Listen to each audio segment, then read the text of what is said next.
Ladies and gentlemen, this YouTube channel vlog show is of authenticity, inspiration, and realness.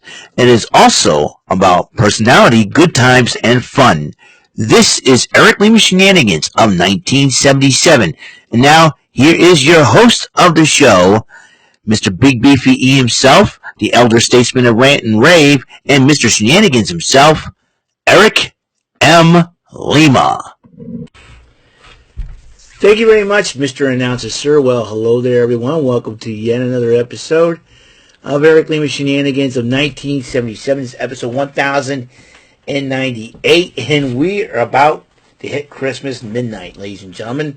So, Merry Christmas to everyone out there, and welcome to another edition of Big Beefy E's Boston Sports Beat. That's right, I'm doing the Christmas edition of Big Beefy E's Boston Sports Beat. I'm trying to find which episode that is. Episode 13, Lucky 13. And when we get to the, it is officially Christmas, ladies and gentlemen, and I have it off, so I'm staying up late. I know I'm not going to get a whole lot for Christmas anyway, so I'm not too worried. But some huge news. Let's go with the baseball first. As you know, the Los Angeles Dodgers, they are really going to town here in the offseason, the hot stove. They signed Shohei Ohtani, who was a big star for the Angels, to a 10-year, $700 million deal. I'm like, where in the bleep did L.A. get that kind of money to pay Mr. Ohtani? But then, to make matters even worse, for the rest of the major league teams, they signed another Japanese pitcher, Yoshinobu Yamamoto, to a 12-year, $325 million deal. You're talking about $1,325 million. Okay? I've added that wrong. Man, there's been a lot of crazy stuff. A lot of crazy stuff's been happening today. It was all good things. So no, it's $1,025 million. $1,025 million. Would you believe that? And it's crazy between two players, and then you add the contract that they have with Mookie Betts. You're talking over that mark. And when they traded for him and then they signed him to a $250 million deal, I think it was.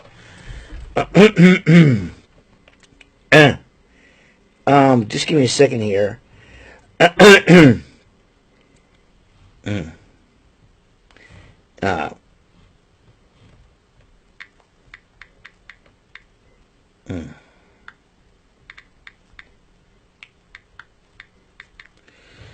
All right, and that agreed on the it was back in 2020, a 12-year, $365 million deal. You add that to already, you're talking about $1,390 million between those three players. And I'm going, what? I mean, what in the world's going on? I heard they signed another pitcher, Tyler Glass, now.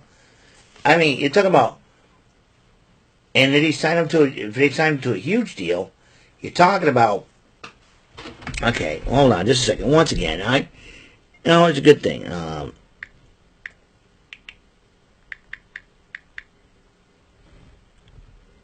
Yeah, and they traded for him. All right. So, you're talking about almost $1.4 billion between those three players the Dodgers have. And let me tell you something. That is going to be the craziest thing ever. If the Dodgers don't win the World Series, it would be a huge bust. But, I was told, I think RJB said it best. RJB40 said it best that the Dodgers, just because, sometimes you spend on money for these big name players, that doesn't mean you win the World Series right away. this is living proof because the Texas Rangers didn't spend a whole lot of money in the offseason last year, and they won the World Series this year. So that's crazy enough. So when the Red Sox traded Alex Verdugo to the New York Yankees, Alex Verdugo says he's really excited to play for Aaron Boone, who always has his players' backs, unlike some other managers. And that is going to cause a lot of dissension in the. Give me a second. One of my shirts is sticking out.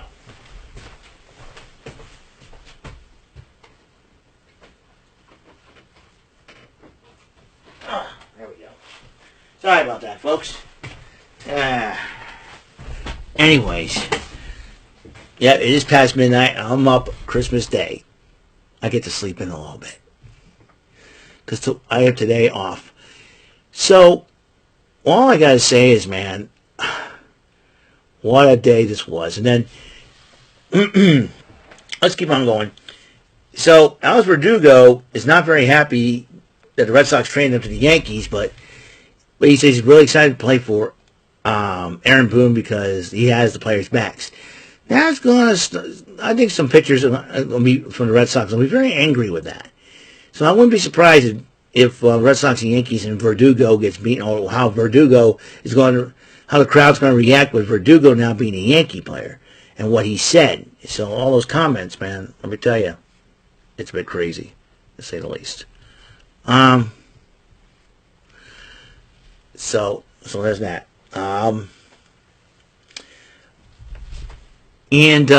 last but not least, was some news in football. Ladies and gentlemen, another Christmas miracle has happened for the New England Patriots.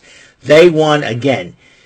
They had a huge lead going to the at the second half of the end of the third quarter, 23-7. The Broncos came roaring back to tie the game, and with about 8 seconds left, Chad Ryland kicked a 56-yard field goal with 2 seconds left in the ball game to give the Patriots the victory over the Denver Broncos in their home turf. That's right, in the Broncos' home turf. Now, the Broncos and Power Field, a.k.a. Mile High Stadium, has been a horror show for the New England Patriots, including during their Brady years Tom Brady played for them. And a tough time winning there. But they finally won. They're 4-11. I never thought, and Moses Barraza says, it's 4 games left. Don't think about the Patriots winning any of those games. They won 2 games. 2 games. 2 games out of the 4 games they've won so far. So they won 2 so far. I didn't expect them to win out the rest of the season, basically. Hey, they ain't making the playoffs, but let me tell you something, man. For the Patriots to win that series, to win that game, that's a huge win. That is a huge win for New England. Don't care who you are, that is a huge win for New England. And you know what?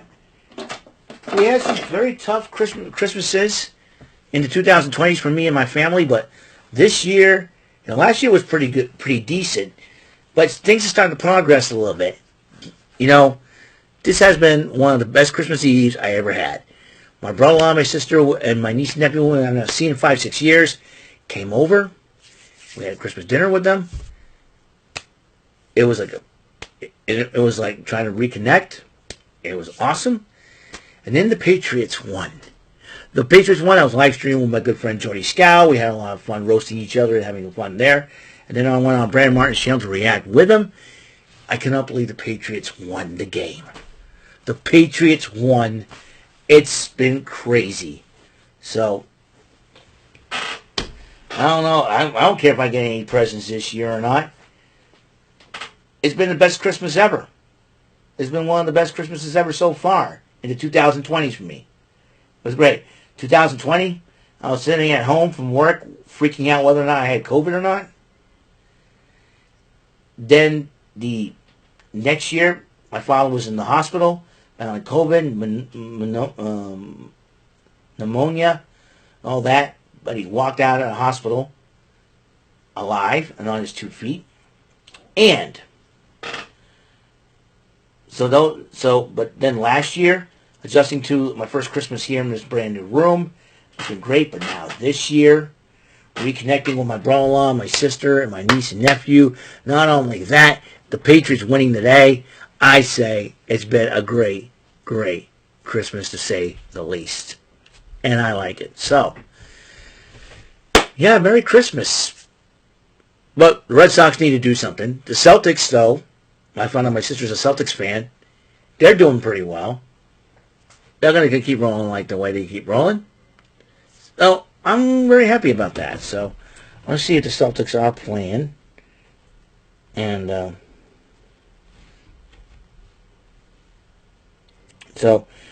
the Celtics beat the Clippers. So, the Celtics, by the score of 145 to 108. Let's see what, Celtics are 22-6. But you know who sucks? The Detroit Pistons. They suck.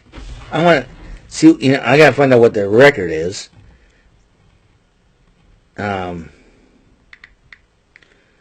NBA standings.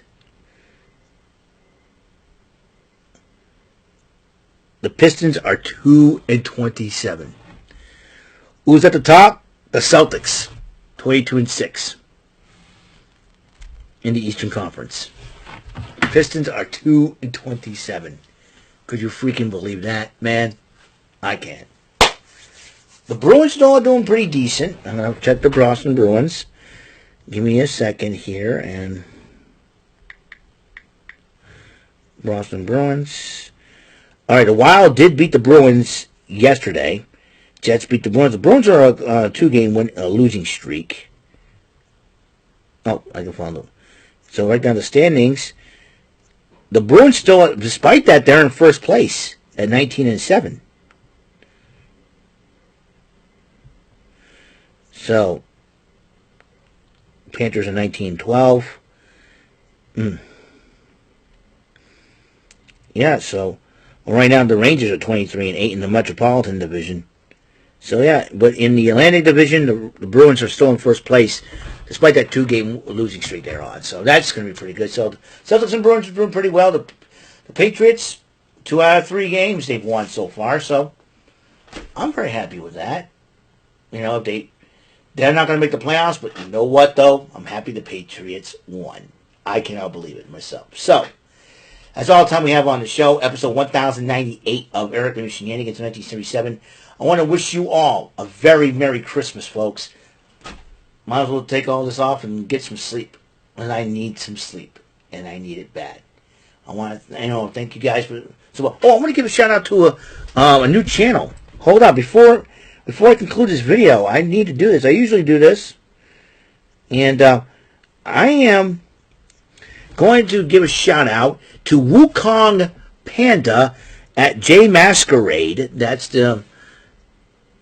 I want to thank him for, subscribing to my channel. Thanks to you guys. I have thanks to you guys and Wukong Panda at J Masquerade. I have my channel, this current channel of Eric Lima Shenanigans 1977, has surpassed my second channel. And ladies and gentlemen, 234 subscribers. Thank you guys so much for your support. I continue, and I want to wish Wukong Panda and J Masquerade and all of you out there a very, very Merry, blessed Christmas and a blessed Happy New Year, man. I'll tell you what, tomorrow will be Martindale Monday. I'll probably do that tomorrow morning. Technically, it is the morning already, but you know what I mean. When I get up in a few hours. So, wish you all a good night, Merry Christmas, and until the next episode comes rolling around, Mr. Announcer, take us home. This concludes today's episode. This is Mr. Lima speaking for Eric Lima Shenanigans of 1977. A big beefy E, do it for Bob Saget Productions, and in association with a Raven Bova Telepictures and Distribution. See you next time on another episode of the show. Goodbye for now.